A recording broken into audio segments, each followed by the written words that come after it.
sir নমস্কাৰ sir এইবাৰ এই আমাৰ যে 26ত ইলেকশ্যন আহি আছে ইলেকশ্যনত বিজেপি কিমানটা আসন পাব আৰু কংগ্ৰেছে কিমান পাব কওকচোন একবাৰ কংগ্ৰেসে ম্যাক্সিমাম পাবো পাৰে টোটাল 126টা 30টা মান পাবো পাৰে ইয়াকে উপৰে না যায় স্যাৰ ভুল হলি আপোনাৰ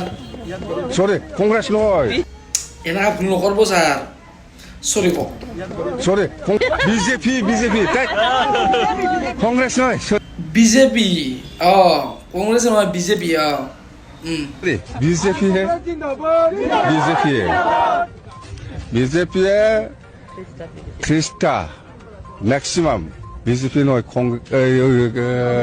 কংগ্রেস নয় বিজেপি হয় স্যার আৰু ভুল হ'ল নেকি আপোনাৰ আৰু ভুল হৈছে বাৰে বাৰে এনেকুৱা ভুল কৰি থাকিলে কেনে হ'ব কওকচোন আপুনি ম্যাক্সিমাম বিজেপি নয় কংগ্ৰেস নয় বিজেপি হয়